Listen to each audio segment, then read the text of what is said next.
Buenos días con todos. Tomen asiento por favor y guarden silencio porque hoy iniciamos un bloque que considero absolutamente vital para su supervivencia profesional y no estoy exagerando. Hasta ahora hemos pasado horas en los laboratorios aprendiendo a colocar un torniquete, a calcular la dosis exacta de adrenalina y a manejar un desfibrilador. Y está muy bien, porque esas destrezas salvan vidas biológicas. Pero lo que vamos a empezar a desglosar hoy es lo que salvará su vida profesional, su libertad y su patrimonio. Bienvenidos a la unidad 3 sobre regulación sanitaria en servicios de emergencia, donde vamos a diseccionar la Ley Orgánica de Salud, sus competencias y sus alcances. Quiero que entiendan algo desde el primer segundo de esta cátedra. El ejercicio de la tecnología en emergencias médicas en la República del Ecuador no se limita a la destreza técnica de canalizar una vía periférica, o la capacidad física de extricar a una víctima de un vehículo colisionado en la avenida Simón Bolívar. Esas acciones, que son vitales por naturaleza y para las cuales se están entrenando, carecen de total legitimidad si no se encuentran sustentadas en un marco jurídico robusto que las autorice, que las regule y que las proteja. Para ustedes, como estudiantes universitarios y futuros profesionales de la salud, la comprensión de la Ley Orgánica de Salud representa el cimiento innegociable sobre el cual se construye toda práctica clínica lícita. Piensen en esto como los cimientos de un edificio. Si los cimientos están mal hechos, no importa qué tan bonito pinten las paredes del penthouse, el edificio se va a caer al primer temblor. En el Ecuador, la salud ha transitado históricamente desde un enfoque que podríamos llamar de beneficencia y caridad, ese modelo antiguo donde el médico era un santo que hacía favores y el paciente un súbdito agradecido hacia un modelo garantista de derechos humanos que quedó consagrado con sangre y tinta en la Constitución de la República del 2008. Este cambio de paradigma es lo que conocemos como el paso hacia el buen vivir o sumac causai, y no es solo un eslogan político, es una reconfiguración total de la relación entre el Estado, el profesional de la salud y el paciente. Por lo tanto, ya no hablamos de usuarios pasivos o de beneficiarios de una caridad, sino de titulares de derechos exigibles que el Estado tiene la obligación ineludible de garantizar a través del Sistema Nacional de Salud.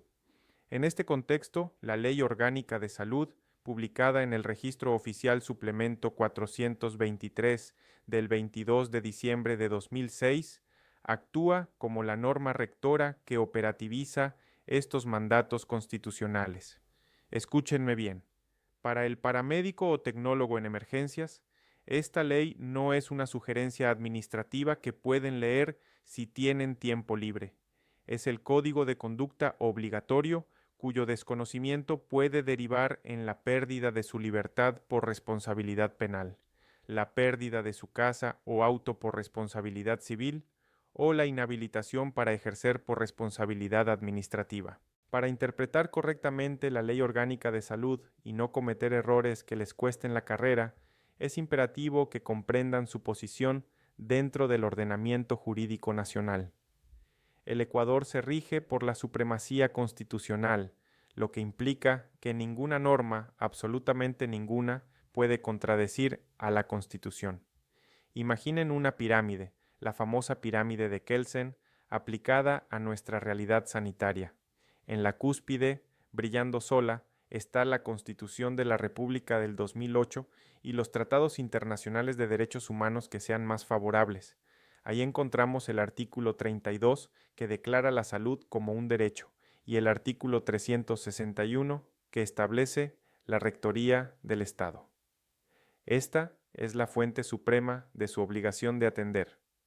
Debajo de la Constitución, en el nivel orgánico, está nuestra protagonista de hoy, la Ley Orgánica de Salud. Esta ley define la estructura del sistema, las sanciones, sus competencias y la regulación de los servicios. Luego, más abajo, tenemos leyes ordinarias como la Ley de Derechos y Amparo al Paciente o el Código Orgánico Integral Penal. Y mucho más abajo, en la base de la pirámide, están los reglamentos, decretos ejecutivos y finalmente las normas técnicas, los acuerdos ministeriales y los protocolos de sus instituciones. ¿Por qué les explico esto con tanto detalle? porque un error común y gravísimo en la práctica prehospitalaria es creer que un protocolo operativo interno de una institución privada, de una empresa de ambulancias o incluso de un cuerpo de bomberos local está por encima de la ley orgánica. Les pongo un ejemplo muy claro. Si su jefe de operaciones, mediante un memorando interno que es una norma de rango inferior, les instruye verbalmente o por escrito a negar la atención a un paciente porque parece indigente o porque no tiene dinero, y ustedes obedecen esa orden, están violando la ley orgánica de salud, que está en un nivel superior, y la Constitución, que está en la cima. En un juicio, el argumento de que solo seguían órdenes de su jefe es absolutamente inválido ante la violación de derechos constitucionales. Ustedes tienen la obligación de conocer la jerarquía para saber a quién obedecer cuando las órdenes entran en conflicto. Ahora bien, hablemos de quién manda aquí. La Ley Orgánica de Salud define explícitamente al Ministerio de Salud Pública como la Autoridad Sanitaria Nacional. Esta distinción es fundamental para entender la gobernanza del sistema en el que van a trabajar. El artículo 4 de la ley establece que la Autoridad Sanitaria Nacional tiene la competencia exclusiva para dictar las normas técnicas nacionales. Esto significa que la estandarización de la atención prehospitalaria, es decir, qué medicamentos pueden usar, qué equipos deben llevar obligatoriamente en la ambulancia o cómo se debe certificar la muerte, emana exclusivamente del Ministerio de Salud Pública. No importa si ustedes trabajan para una clínica privada o para el IES, la norma técnica la pone el ministerio. Pero el ministerio no trabaja solo. Bajo su rectoría operan agencias especializadas con las que ustedes van a tener pesadillas o sueños tranquilos dependiendo de cómo hagan su trabajo. Me refiero principalmente a la ACESS, la Agencia de Aseguramiento de la Calidad de los Servicios de Salud y Medicina Prepagada. Quiero que vean a la ACESS como la Policía Sanitaria o el Agente de Tránsito de la Salud. Ellos son el ente sancionador y de control, son quienes les van a otorgar los permisos de funcionamiento a las ambulancias en las que trabajen y quienes van a verificar credencial en mano que ustedes tengan sus títulos registrados. Si la ACES llega a inspeccionar su ambulancia y encuentran irregularidades, tienen la potestad de clausurarlos. Por otro lado, tenemos al ARSA, la Agencia Nacional de Regulación, Control y Vigilancia Sanitaria, que se encarga de controlar la calidad de los medicamentos y dispositivos médicos que ustedes llevan en la unidad móvil. Si llevan medicamentos caducados o de contrabando, es con el ARCESA y la ACES con quienes tendrán problemas serios. Avancemos hacia la estructura operativa. La Ley Orgánica de Salud estructura el Sistema Nacional de Salud como una red integrada. El artículo 185 describe la conformación de la Red Pública Integral de Salud que una al MSP, al IESS, al ISSFA y al ISSPOL, y la articula con la red complementaria, que son los privados. Esto tiene una implicación logística directa en su trabajo diario, la referencia y contrarreferencia. Ustedes, como tecnólogos en emergencias, son los agentes operativos de este sistema. Cuando una ambulancia traslada a un paciente de un punto A a un punto B, no está simplemente realizando un flete o un servicio de taxi caro, está ejecutando un acto médico administrativo de transferencia de responsabilidad dentro del Sistema Nacional de Salud. La ley obliga a que esta transferencia sea ordenada. Sin embargo, y aquí viene la gran distinción que deben tatuarse en la memoria, en situaciones de emergencia, lo que llamamos código rojo o riesgo vital inminente, la barrera administrativa se disuelve por mandato legal. La ley establece la universalidad de la atención en emergencia. Esto quiere decir que si están en una situación de rutina, llevando a un paciente estable a una cita médica, requieren validación administrativa y códigos de derivación, pero si están en una situación de emergencia con riesgo de muerte, la Ley Orgánica de Salud los faculta e incluso los obliga a ingresar al paciente en el establecimiento de salud más cercano con capacidad resolutiva, independientemente de si el paciente es afiliado al IESS, si tiene seguro privado o si no tiene nada.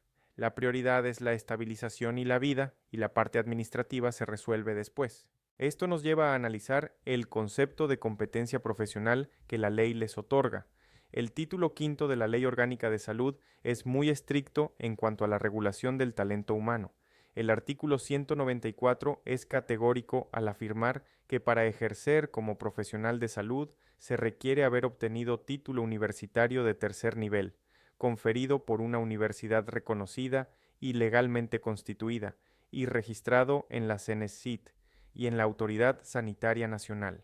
¿Qué implica esto para ustedes? Implica que su título de Tecnólogo Superior en Emergencias Médicas es un título habilitante de tercer nivel técnico-tecnológico. Esto los diferencia legalmente y con mucha fuerza de cursos no formales como auxiliar de enfermería o brigadista de primeros auxilios. Ustedes son profesionales universitarios reconocidos por el Estado. Pero ojo, el ejercicio no comienza con la fiesta de graduación ni con recibir el diploma de cartón. Comienza legalmente con el registro en la ACESS.